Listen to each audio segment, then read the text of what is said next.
views and opinions expressed in this program are those of the participants and do not necessarily reflect the views of BronxNet or the program underwriters.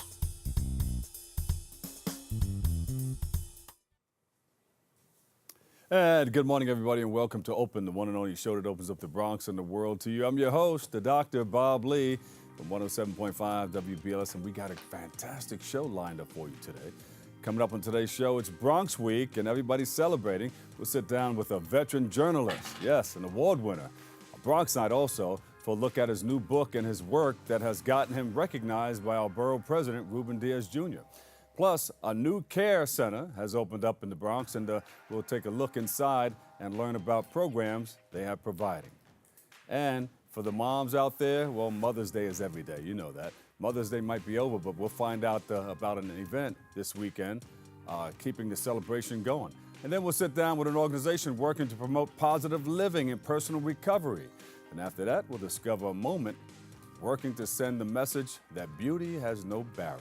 And then later on, we'll check out a crafting event coming to City Islands. Stay tuned, all this and more is headed your way. We are now open.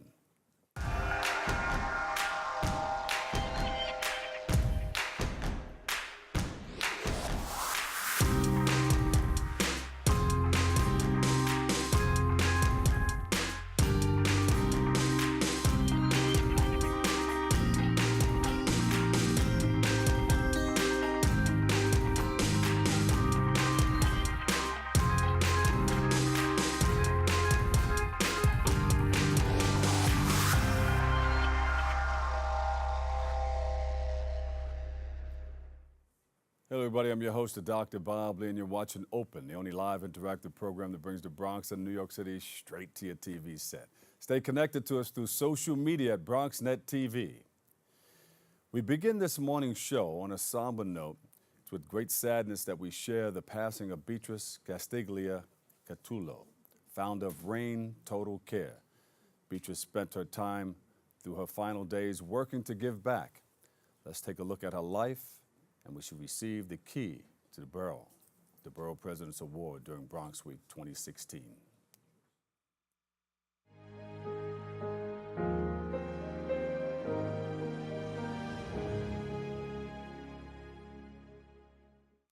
For seniors, the challenges of aging can be overwhelming. At a time when they are facing diminishing health, reduced self-sufficiency, and loneliness, help may seem out of reach. But it only takes one person with a vision and a big heart, along with a gentle touch, to make a difference. In the 1950s, as Beatrice Castiglia-Catullo worked as a nurse at Westchester Square Hospital in the Bronx, it took just one spark of inspiration for her to further commit her life to helping others. She promised God that if he came to her assistance during a very hard time in her life, that she would dedicate the rest of her life to charity. And she has a promise that she's been keeping. Beatrice wanted to create a home attended service that would help elderly people live in safety, comfort, and love. Today, Rain provides a continuum of care for seniors and people with disabilities. With 10 Bronx-based and 1 Manhattan-based full-service neighborhood senior centers, Rain provides home-delivered meals, transportation, benefits assistance, case management, in-home attendant care, and 2 housing projects that provide apartments for low-income seniors. Beatrice is there as Rain Director Emeritus, and her initial spark of inspiration has spread to many others. Recently, Beatrice was praised by Bronx Borough President Ruben Diaz Jr. as an example of someone who, at the age of 100 years old, is not letting her age slow her down. To be involved and think of others, that's the answer to the longevity. Opening the door to community aid and development for a generation of knowledge and wisdom, Beatrice unlocks a life of true vision and virtue. And for that, she becomes the holder of the official key to the borough of the Bronx. I always say I thank God for being my partner through the years, and I thank him for the gift of my long life. I'm very happy at this stage of the game, and I just want to make others happy.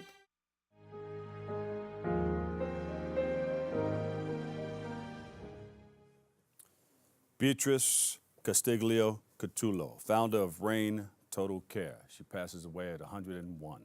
She'll be missed. We'll take a break right here and come back with more next. Patriotism. It inspires passionate debate. It's worn like a badge of honor with good reason, because it means love and devotion for one's country. But what really makes up this country of ours? It's the people. To love America is to love all Americans. This year, patriotism shouldn't just be about pride of country. It should be about love. Love beyond age, sexuality, disability, race, religion, and other labels. Because love has no labels.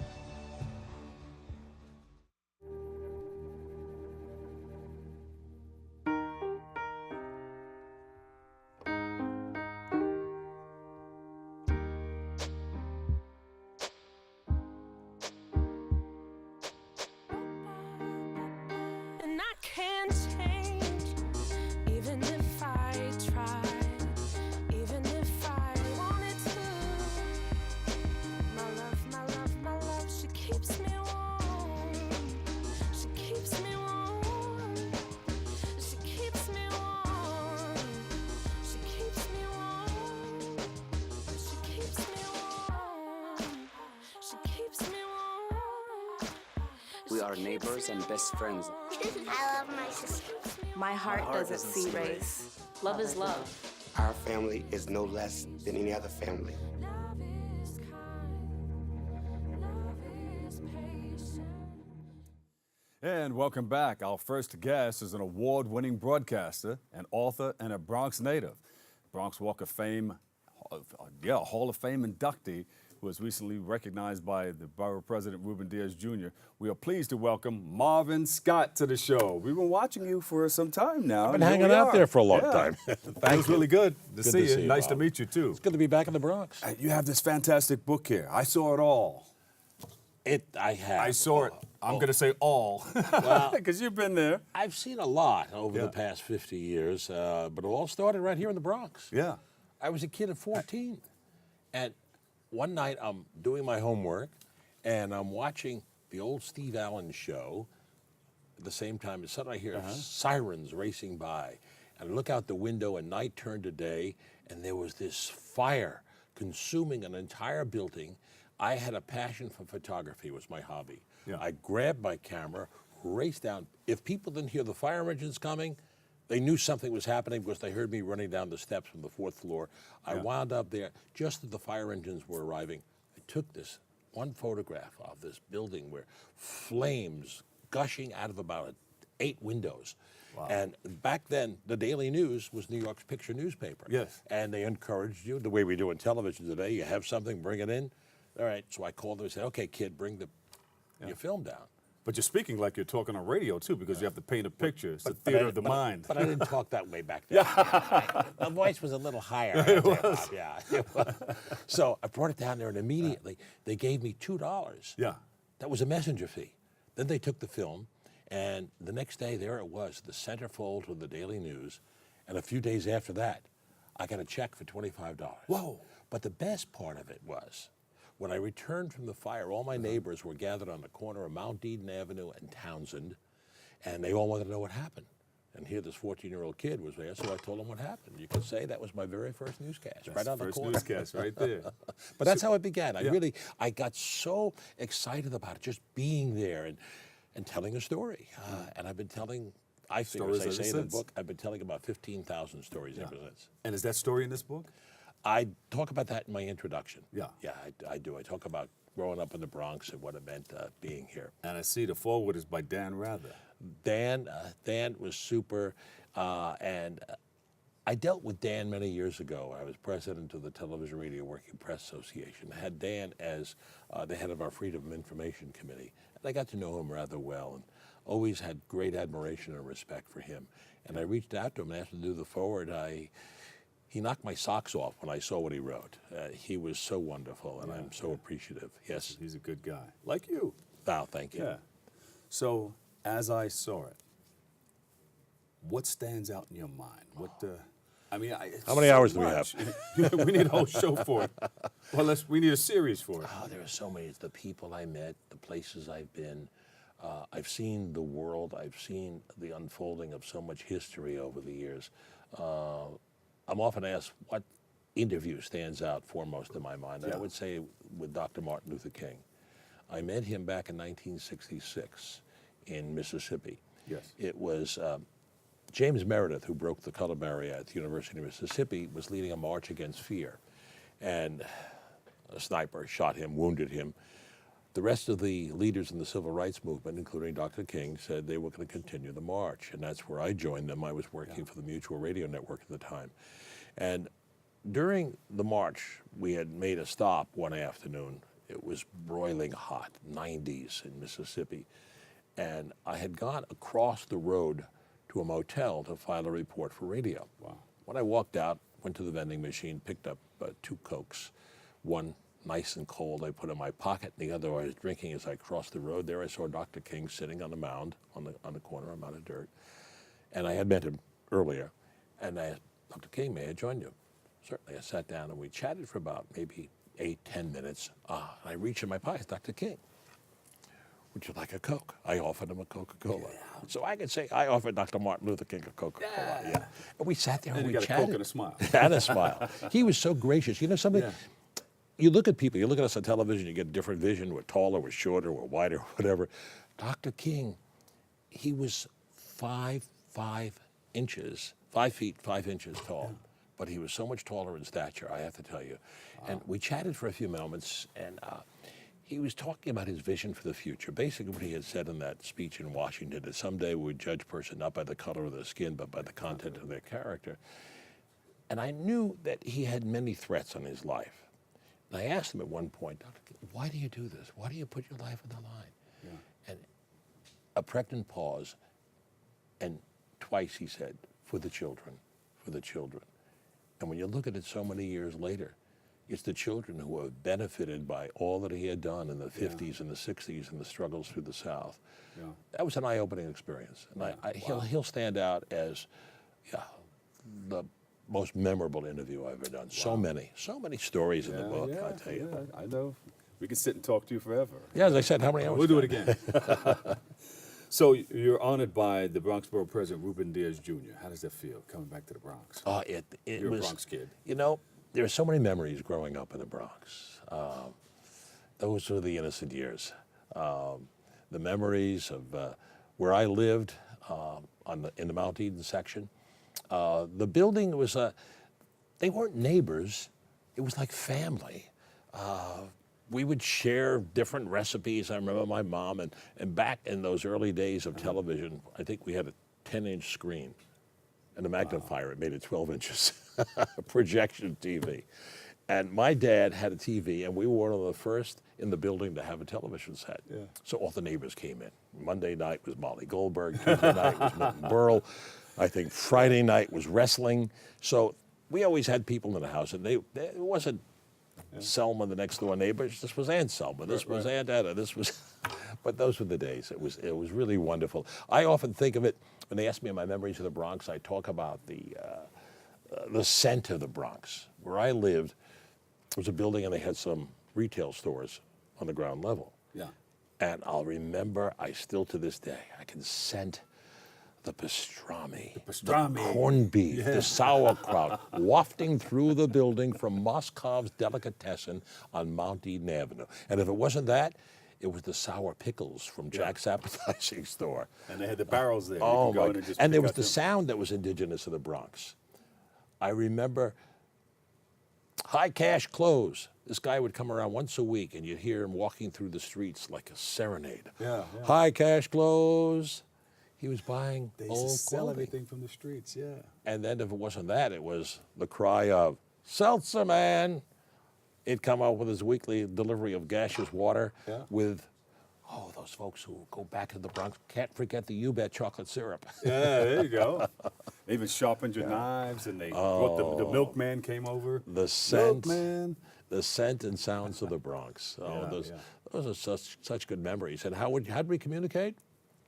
We lived on the 4th floor. Hey, Danny, the Yankees won. There you go. Well, my mother would call, Marvin, dinner time. Oh, wow. Oh, that was the Bronx. Some great memories, too.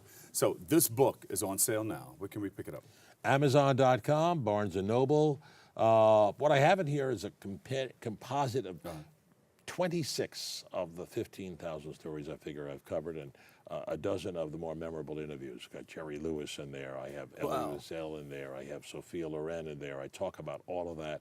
I talk about the moment Rudy Giuliani shed tears on 9/11. Yeah. I talk about my reflections of 9/11. I talk about how Abraham Zapruder, who took that iconic film of the Kennedy assassination, I have him narrating that film.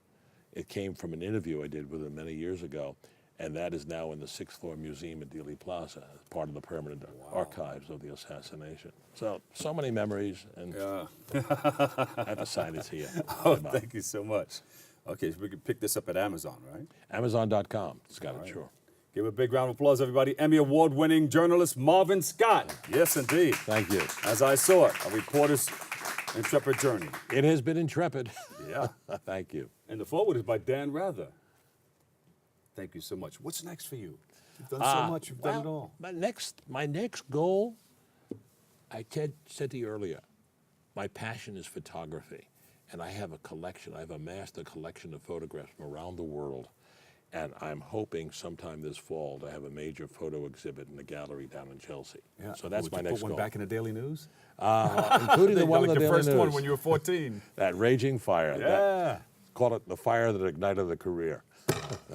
Pleasure to meet you. Bob, Pleasure. Thank you so Give much. him another big round of applause, everybody. It's my newfound friend right here. I watch him all the time. Now he's right here in front of us. Well, tune in Author, pix11.com. Pix11. When should we do it? Channel 11, and also I do a weekly interview program, like as you do, on Sunday mornings for your early risers. It's 6 a.m. Sunday. Set your DVR.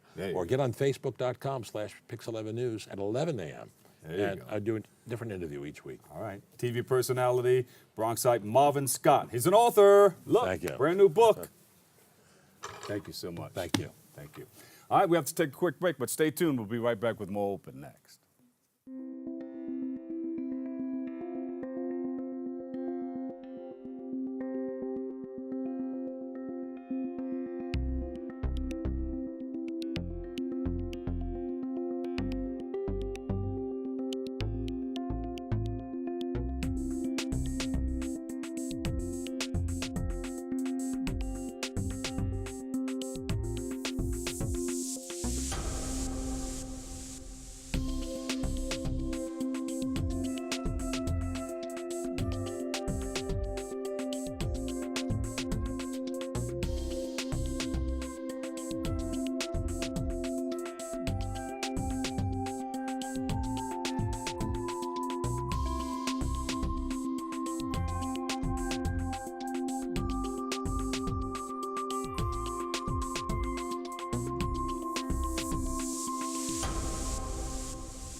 Every time I hear the alarm bell go off in school, I think it's an air raid.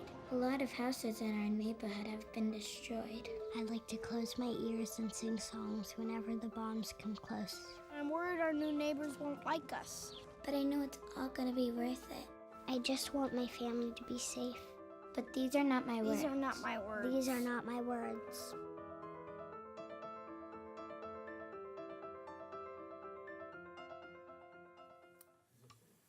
And welcome back. I'm your host, Dr. Bob Lee, and our next guest is the CEO of All Seasons ABC Daycare, and he joins us for a look at their new center. Now, we welcome Annie Longo to the show. Annie, how are you? Good, how are you? Good Thank you for morning to having you. me. How are you? Great. Okay. So tell us about all the wonderful things you're doing in the All Seasons ABC Daycare. Absolutely. We just opened our doors last week for our grand opening. We're located at 190 East 162nd Street by the Grand Concourse. We have been part of the Bronx community for 16 years, and we just want to bring a multi-age center where infants, toddlers, and preschoolers can be in a progressive educational setting. Yeah. And by progressive education, it means we don't group the children, we look at the children as an individual. Gotcha. And that changes the whole dynamic because no child learns the same way. Yeah.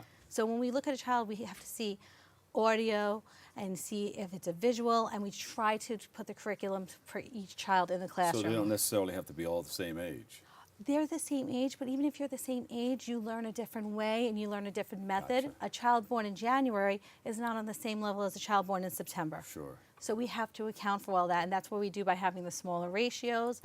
And we help the families, because as a young family, if you have 2 children, who wants to go to 2 different places? To have everything in one place is an amazing concept. And everything all under one roof. Tell us about some of the programs that you have. We are a potential pre-K for all site, so we will be starting registration very soon for that.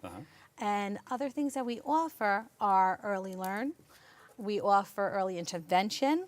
We try very hard to get as many services as possible to help the families as a whole, in a holistic manner. Yeah.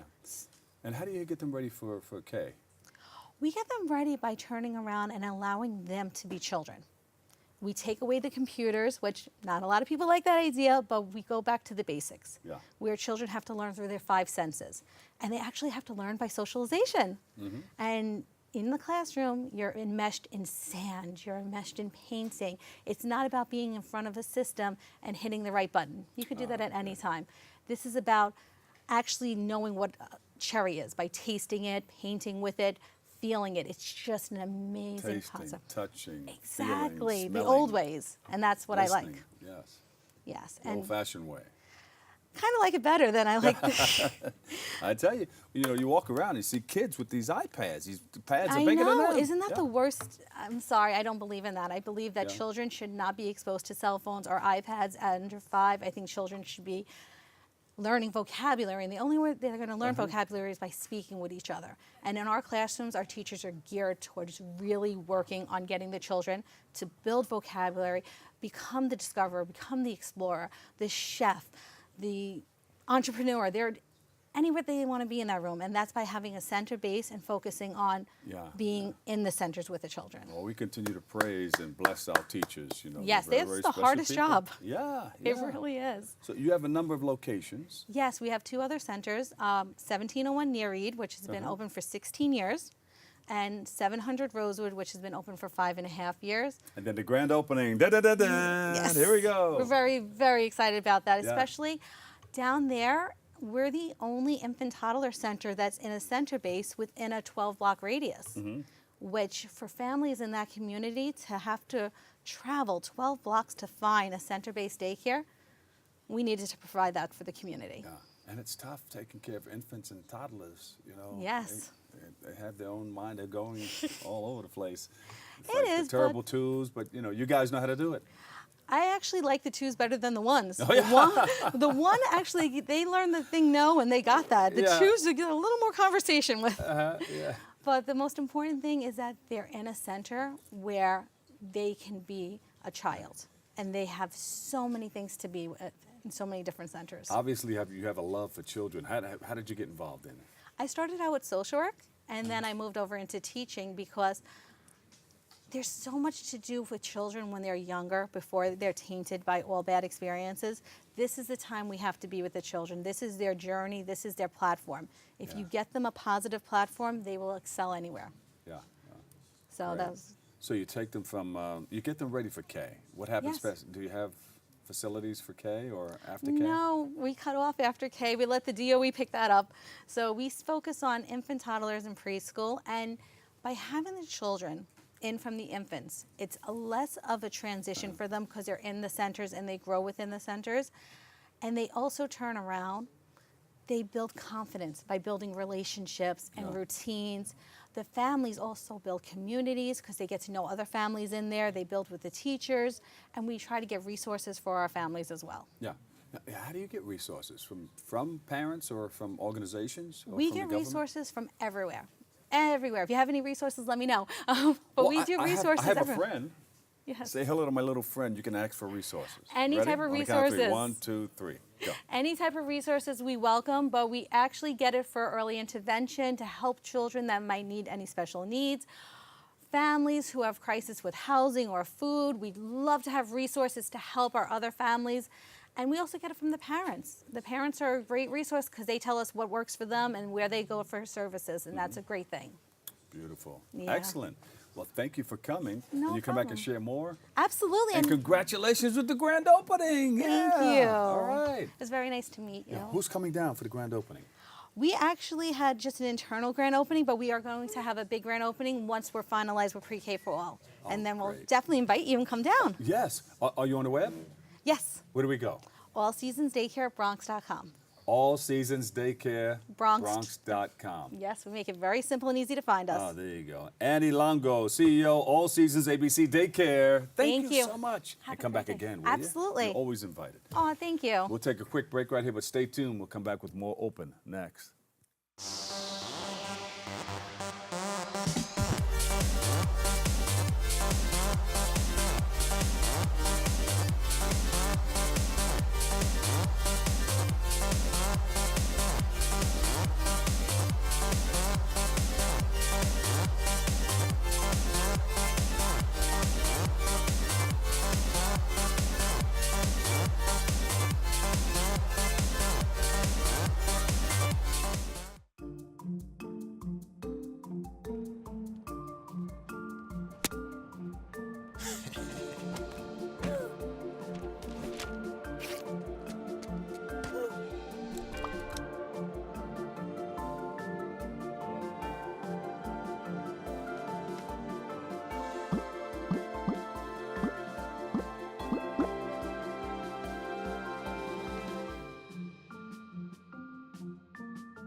And welcome back. Hey, you know, on May the 19th, our next guest will hold a Mother's Day card drive at Bronx Works. Yes, a Mother's Day card drive with a day of music, food, and more. Joining us with all the details, we have Coach T. Coach T in the house. Hey. Public speaker and youth specialist. Yes. We welcome you. Thank you. Thanks for having me. Of course, Mother's Day weekend, we had a great weekend honoring Mom, you know. And Yeah. Mother's Day, of course, shouldn't be just one day or a weekend. Absolutely. It should go on forever. We should always honor Mom, and I should have brought the Persuaders up here and let them sing, I'll always love my mom. And the goal is to honor them wherever they are, right? So this particular card drive is for moms who are incarcerated. We're talking about a card drive. A card drive. What is that about, a card? I'm pulling the community together so that we can send out 100 cards to women who are currently incarcerated.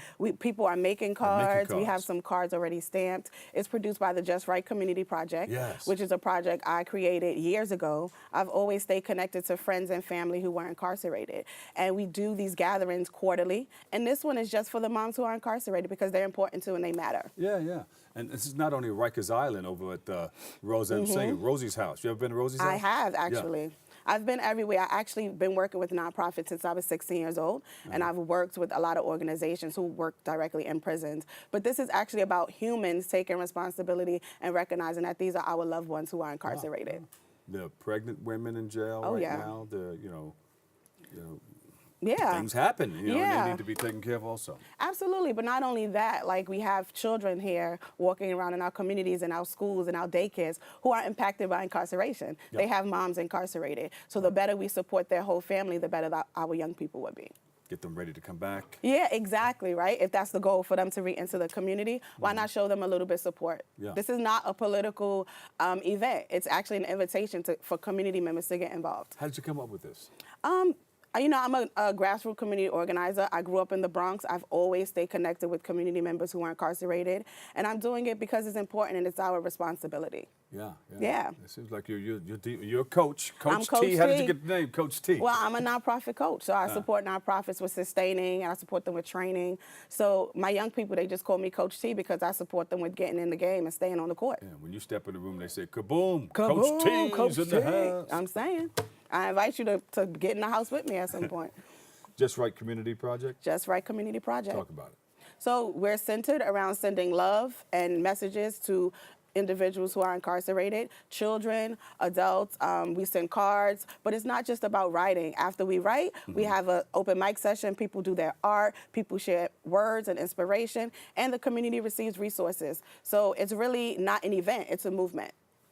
So during this movement, what day is that? It's May 19th, May 19th. Saturday, we mentioned that. from 12 to 4, here in the Bronx at the Bronx Works Batanzas Community Center. And people are just going to be getting busy, right? Oh, we're going to have food, we're going to have some drumming, and then we're going to have the opportunity for people who are impacted by this issue just to come out and receive healing. And of course, you speak. You're a speaker. I'm a public speaker, absolutely. What are you going to tell everybody when they come? Well, first, you're going to open it up. Absolutely. I'm going to create a safe space, because what happens is when you have a loved one incarcerated, there's a stigma attached to that. So people are not walking in the room like, hey, my mom or dad's incarcerated. Yeah. So first, I create a safe space and just let everyone know that they're welcomed, and we're here to really bring about a change for our community. And then you let them know what we're going to do. And this is what we're going to do. We're going to write some cards, and after that, we're going to enjoy some food, and then we're going to have an open mic. And it's really a family-friendly event. And don't worry, it's okay. It is absolutely people get trapped okay. off. Accidents happen, people make certain decisions, but those people are still human, and they still matter. So do you have anything in place for when they come home? Absolutely. So I've worked in the sector forever. So there's a lot of reentry programs that I'm connected to. Actually, one of our sponsors for this event is New Hour. They're out in Long Island, and they work with women who come out of prison. And the Correctional Association of New York, they also work with women and young people who come out of prison. So I'm deeply rooted in the community and connected. There you go. Who are some of the other sponsors? In the past, we've had the Lineage Project in Brooklyn. They were one of our sponsors. Georgia RCC, they're our marketing sponsor. Of course, BronxWorks Batanzas, thank you to them. They always support us with finding space for the event. So this is a community event. This is not about Coach T. It's about my community. And who can participate? Anyone. You coming? I'll check the date. No, yeah. Anyone can come. It is open. Want me to check the date right now? Check the date, May 19th. I'll talk to your people after this. I don't want to eat up the rest of your time. I'll check it, though. It's okay. Check the date. Everyone is welcome. I really honestly But you need help. Always. What Volunteers. do you need? What do you need? If you want to donate so we can support wait. Let's put the brakes on. Say hello to my little friend. Hey, little friend. Ask for what you want. Hey, little friend. So for the Just Right Community Project, we always welcome volunteers. We're doing a stamp drive right now because stamps will support us with sending the cards out. If you want to come out, you want to support us with making sure everyone gets their goodie bags, you're welcome to come. That's May 19th, 12 to 4 at the BronxWorks Batanzas Community Center. And where do we send cash to if you need cash or any you other can. We donations? actually have a Facebook page, so you can go to Just Right Community Project, and there's a link so you can donate right to the stamp drive. Right there. Yep. Kaboom. Bam. Or you can go buy a bunch of stamps and send them to you. Right? Absolutely. I welcome that as well. All right. Give a big round of applause, everybody. Coach T. Coach T. Nonprofit coach, public speaker, youth specialist. That's me. Thank you so much. I appreciate you. Good luck with everything. Thank you. Right? Thank you. The 19th of May. Yes. Next Saturday. Gonna be? Just Right Community Project. Where? Batanzas Community Center. There you go. And it's going to take place from 12 to 4. 12 to 4. All right, Coach. Thank you so much. Thank you. All right. All right. We're going to take a quick break right here, but stay tuned. We'll be right back with more next.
Well, Thomas, you've got pre-diabetes.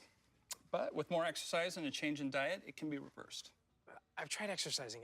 It just makes me hungry for bacon. I love bacon, too. And who really likes to exercise? Not me. Me neither. Nobody. So we're good? What? Oh, you still have pre-diabetes. Big time.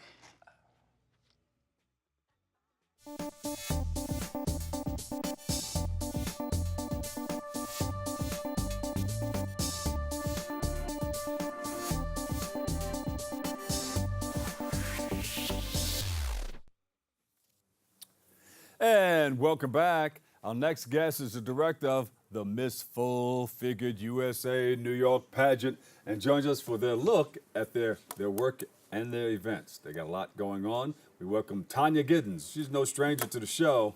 We had you guys on a number of times. Yes. Then we had you on the Steve Harvey Morning Show. Yes, yes, sure have. How are you? And Steve and nephew Tommy said, "Where are they? Are they coming? Goodness. They're coming our way." Well, they need to reach out to us. We'd love to go back on the show. Yeah, all right.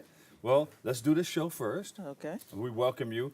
What is the Miss Full Figured USA pageant for those of you? Okay, well, the Miss Full Figured USA pageant was created in 1989 by Teresa Randolph, the Queen of New Jersey. T! Yes, and she has expanded throughout the country with Miss Full Figured USA, Maryland, D.C., she's going into Hawaii, Miss Full Figured USA, Oklahoma, North Carolina. So she has really expanded within these last 29 years, and next year is the 30th anniversary. So now she has decided to bring the Big Apple into her royal court. Now, you walked in it before. Right? I actually won in 2012. You were here? Yes. You were here then, yes. Yes. You I came was with two other young ladies, yes. Yeah. So Miss Congeniality. Miss Congeniality and Miss Full Figured USA Plus. Yes. Because there were 3 categories, yes. Oh, you remember I that? I do. Oh, boy. I can't remember where I left my keys last night, But how did that feel for you? You remember the feeling? It was great. It was great. I was Miss Full Figured USA Exquisite, and that was for the ages of 40 and over. So I'm 28 now. So it was a wonderful experience. It was really great. So now we're bringing it to New York for prospective plus-size women who are interested in pageantry. Great. And what does that do for a person? How does that feel for that person that's looking to get involved? Well, it would depend on where they are at their certain point in life. When I did it at the age of 40, I said, well, every year after 40, I want to do something different. So this was something totally different, although I'd been in the plus model industry for years prior to that. And when you're involved in a pageant, you get to have camaraderie with so many wonderful women, and it's a great experience overall. Miss Full Figured Exquisite. Yes, I was Miss Full Figured USA Exquisite. What was your responsibilities back then? Well, kissing babies, cutting ribbons at openings. But I say that in jest, but it was just to basically empower women who were ages 40 and over and just let them know that, life doesn't end because you reach a certain age. Yeah. I mean, I know women who are 60, turning 60, 70, that still look fabulous, and they're living, as the kids say now, living their best life. Yes. So it's a great experience for anyone who wants to participate. What do you tell people looking to get involved? Well, we have a casting Sunday, June 3rd at Pearl Studios, and that will be from 3 to 5 p.m. And if they'd like more information, email us at M as in Mark, S as in Sam, F as in Frank, USANY@gmail.com. Was the F as in, go back again? I was trying to say it quickly. MSFFUSANY@gmail.com. There you go. Yes. I'm going to write it down. Okay. All right. So what message do you send to people? Because you got a lot of people doing a lot of wonderful things out there, but they want to get involved in things. And this is one of the things that they may want to get involved in. I totally agree. So they have to just come Sunday, June 3rd? Do you have to prepare? What do they have to bring? Well, they have to, of course, look presentable. Show us. So don't come there looking raggedy. Come looking well, presentable. That's my catchphrase. But it's like going to a job interview. Yeah. You want everyone you have to show see what you're working with. Right? Exactly. And you want people to see what you look like. In a wonderful setting, such as the pageant director, which is myself, the creator, Teresa Randolph, and a few of our sponsors. So what are you looking for then? We are looking for women between the sizes 14 to 24, ages 18 to 39. And wait, let me write down these sizes now. Go ahead. Sizes 14 to 24. 14 to 24. ages 18 to 39. That's for the regular Miss Full Figured USA. And then for the exquisite, ages 40 to 55 or more if they have something if they have that it factor. And up. Yes. Yeah. And so they'll come in and you have them do a walk? Or yes, what they do is they walk. They introduce themselves, of course. That's important too, the presentation, right? Very much so. So you got to have a little something. Presentation is key because you may not be the best walker, but if you come in with the right attitude and the right personality, that sometimes takes you further than just your walk. So how's that done? You're sitting there, there's a group of you sitting there, and somebody walks in. It's a go see. Yes. Go see if you can go get it. Exactly. So you're there, and what did you do? You came in, and there's a group of people there. You turned around. Well, they give you directives. I could say, I want you to walk from the back of the room to the center, turn, walk to the front, turn around, and walk back. How would that walk look? One foot in front of the other? Well, there have been some women who have done that. So, but that's one way of doing it. That's one way of doing it. But, we also offer classes. Once you've been, accepted into the pageant, then we have workshops to kind of help you tweak a little bit if you're lacking in certain areas. And then there's that presentation, the monologue. Yes. Yes, absolutely. How was yours? What did you say? Oh, my goodness. That was years ago. I don't quite remember what I said. But I won. It was good. Yes, it was good. So, hey, I must have done something right. So you have to put together like a little something, nothing long. No, nothing wrong. Just introduce yourself. First impression. Like you can say, I'm Bob Lee. I'm from New York City, and I want to become Mr. Exquisite because I have seen it all, and I know that I can win. Something along those lines. And I'm good. Very good.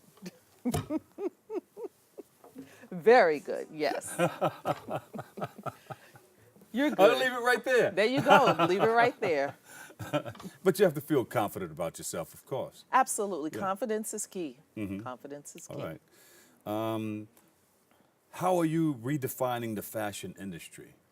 Well, redefining the fashion industry, for me, we've been doing it for years. The Plus community has been on an upswing for the last 10, 15 years. So, we are here. We are here, and there are other avenues in the Plus industry that people tend to neglect. Yeah. But on the whole, we are definitely on an upswing. Oh, my girl, thank you so much. So Sunday, June 3rd. Yes, 3 to 5 p.m. at Pearl Studios. Show yourself. That's right. Show us what you're working with. Show me what you're working with. Is there a website we can go to? MSFullFiguredUSA.com. Miss? FullFiguredUSA.com. Miss? FullFiguredUSA.com. Thank you. Give a big round of applause, everybody. Tonya Giddens, director, Miss Full Figured USA, New York pageant. Make sure you go down there Sunday, June 3rd, and show everybody what you're working with. Are you going to come down and help us judge? I'll just watch.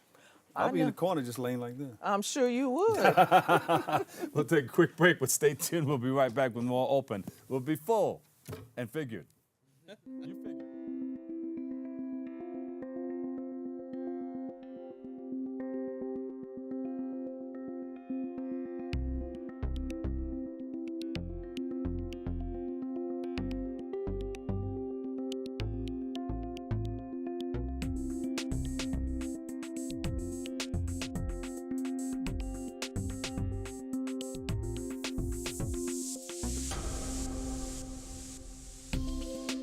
For all the papas out there, let's stop what we're doing and take a moment. A moment to be with our kids. They can be loud moments, goofy moments, sporty moments, dorky moments, kooky moments. Moments where we talk or walk or just hang out. It doesn't really matter. They all count because every time dads take a moment to be with their kids, well, it's pretty momentous. So let's all take a moment to make a moment today. Oh, it feels good when you're having fun. Hey, the Bronx Women's Bar Association, they held an event with a goal to raise awareness of the Holocaust and never forget. Arlene Machicote has a story. I didn't think that I did anything extraordinary. His is a story of survival now forever linked to a Bronx middle school thanks to this violin purchased at a refugee camp in Germany, and the buyer, 95-year-old Joe Feingold, the featured speaker at the annual Bronx Women's Bar Association Holocaust Remembrance at Bronx Hall of Justice, with the ceremony that included performances by the Bronx Global Learning Institute for Girls Orchestra, an orchestra that includes Joe's violin. And we think it's really important to educate, especially the kids, and to keep the dialogue going among the people in the community. So we do it every year. Before immigrating to the United States from that camp, he spent 6 years in Siberian labor camps. In the bungalow that they sent us, there were 4 young men like me and 3 old people, very old, from Czechoslovakia. They didn't make it. He is also the last living survivor of the 1946 Kielce pogrom in Poland, where Holocaust survivors, 1 year after returning to their homes following World War II, were forced to leave their beloved city. All events featured in the Academy Award-nominated film Joe's Violin, now available in book form. Since there are so few Holocaust survivors still alive, it's a very special thing to come and listen to those who are still here and talking about their experiences. We have judges, basically just to keep alive or keep people aware of what has happened in history. Both the book and film are based on his memoir he completed in 1985 at the urging of family members, something that is helping them to further shed light on his life, shared niece Sheila Lewis. I think growing up, I never really knew much about Uncle Joe's experiences because people didn't talk a lot about the Holocaust then. But when the film came out and I started hearing this whole background of how he spent 6 years in Siberia and how his family was torn apart, these are universal themes. Born on March 23, 1923 in Warsaw and living in Kielce, Poland with his parents from 1933 to 39, as the oldest of 3 siblings, life would transform dramatically as his family is split apart. His mother and youngest brother die at a concentration camp while he and his father are sent to Siberia. After reuniting with his remaining family in Germany, Feingold sought asylum in the United States, a country he is continually grateful to, likening his journey to those living in the present day seeking a better life. After graduating from Cooper Union and Columbia University School of Architecture, he started his own firm where he worked until 2010. Today, he's become vocal on immigration rights and often asks this question, says Lewis. If I were a refugee now, coming to America now, how would they treat me? Because when he came in 48, he was welcomed. There were, agencies that provided food and shelter, and he was able to go to night school, learn English, get into Cooper Union and Columbia Architecture School and make a life. A way to signal his support has been through the sharing of his violin, now dubbed Joe's Violin, with the Bronx Global Learning Institute for Girls, where it's assigned to a top-performing student each year, a tradition that began with Brianna Perez, featured in the film. Sacha Roman is the 3rd recipient. There's a very beautiful story to it, and I just feel that it's very special. It's just an honor. We've really built a friendship over the past few years, being in Joe's Violin together, and he's just really just a role model for all of our students. Through Joe's Violin and his book, he's been able to bridge a very tragic event to the present day, and in so doing, educate a new generation. For BronxNet, this is Arlene Machicote. Thank you, Arlene. Welcome back. Hey, on May the 19th, Demali Handcrafts going to be holding an event at the City Island Community Center where we're going to have seafood and all that stuff over there. No, I'm just adding that part there. But joining us with all the details, we have owner and educator Desiree Machicote. Hi. We welcome you to the show. Machicote. Machicote. All right. Okay, so. So you have all the wonderful things here. Where are you going to be on City Island again? So there's a community center right beneath the Nautical Museum on City Island. It's on Fordham Street. So when did you start? You've been doing this for a while? Yes. Because I've been driving by going to get the seafood down the block over there. Well, I've been crafting forever, and then I would do it with my sisters and my friends, and there was a group of us. It was like 5 of us, and we just started doing crafts, and we were like, we couldn't wait till the next time. Yeah. So I you can was tell like, you're into it. You say, I've been crafting. I've been crafting for a while. Yes. So we started as a small group, and then we got into, it was like 5 of us, and then we started to invite other women. We grew to 10, and then I said, okay, we need a bigger place. So this just took off. It did. You did like that Jaws movie. We need a bigger boat. You need a bigger place. We did. We do. Yeah. And now we're up to, it fits about 24 people. So right now we have like 4 spaces left. So people come in, and what do they do? So what they do is they come in with their huge bags full of crafts, and they come in with their project. And they get their space, and we sit there and we create. It's a big social event. Yeah, yeah. How fun is that? It's a lot of fun. You reminisce, you share pictures of your life, you create things that you're going to give as gifts. Some of the ladies sell their things that they make. It's a lot of fun. Creates a camaraderie, and you have probably tea and donuts or whatever you have, the food. In fact, we do. So I bring the light snacks, so coffee and tea and some sugary snacks. Oh. And then the ladies bring dishes, actually. Oh, so we have like a big sit down. Between, we'll do classes, we do raffles and games, that kind of thing. Wait, is this an Indian name? I'm not sure where it's from. Machicote. Machicote. Yeah, it sounds like an Indian name. So you have, it's just like a big powwow. Oh. No, yes? Yeah, sure, why not? We do share a lot of stories. We share, you grow close to the folks that come, you know, you learn about their lives, their children, where they've been through the scrapbooks that they make. It's a lot of fun. Seems like you created a crafting community, right? Because it's not only people that come down, but it's on the internet now. It's all over the place, right? It is. I mean, scrapbooking has been up and, down on forever, right? So sometimes you have more, sometimes you have less. So you have an event coming up. I do. On May 19th, we are going to host, so Demali Handcrafts is the name of the business, but we host Create Pretty Things Crop. Oh. So basically, a crop is... Host pretty things. Create Pretty Things crops.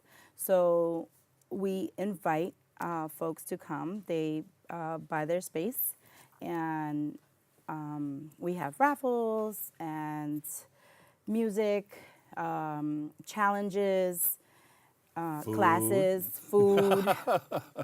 And the ladies come and they create. They create their own. There's a lot of sharing that happens, a lot of ideas. Great. So what do you have here?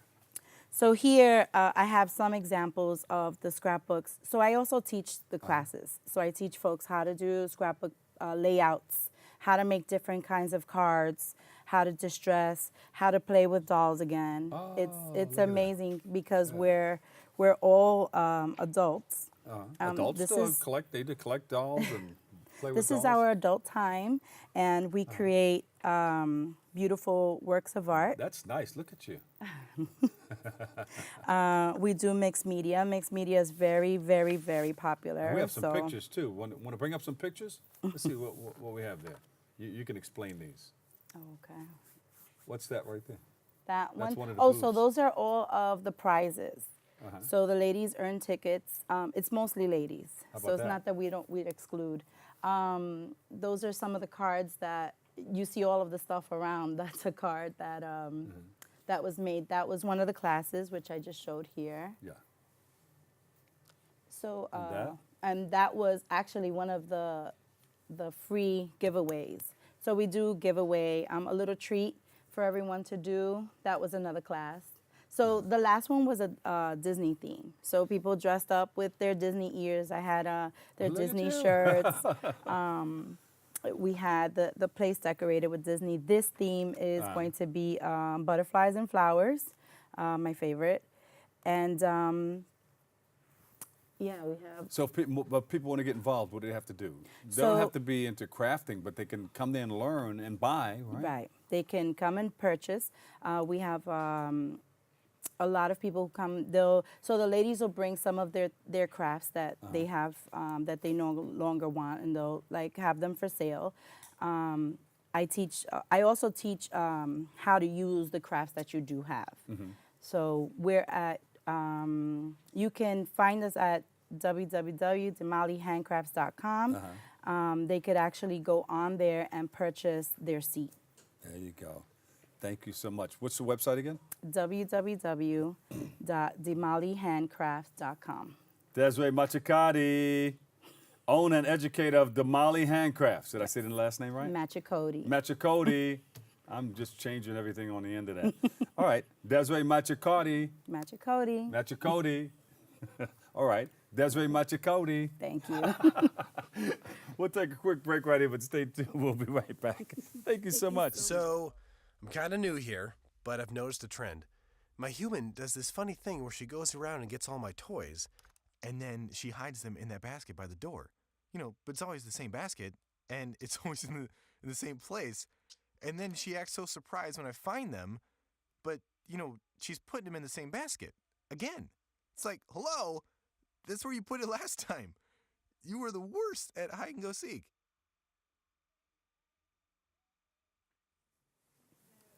And welcome back. Hey, you know, on May the 16th, Living Positive will hold their STAR, Sisters Together, Achieving Recovery event. Joining us with all the details, we have Jeanie, Ashe, Hauser. We welcome you to the show. Thank you. We did it. Yes, we did. All right, tell us about it. Okay, so... You got 10 seconds. I'm only kidding. Go ahead. So the STAR program is designed for individuals who are in recovery to come together, and exclusively women. Yes. They come together, they talk about their issues, they design specific tasks that will assist them with recovering from their addiction and other illnesses that they may have. Yeah. Oh, we have to stretch this out. We need a lot from you, but you got to come back again and tell us more. But tell us about the upcoming event that's happening. Okay. So the upcoming event is going to happen at OASIS, the Office of Alcohol and Substance Abuse Services in Manhattan. And they were nice enough to allow us to enter their space. There are so many participants that will be involved in this.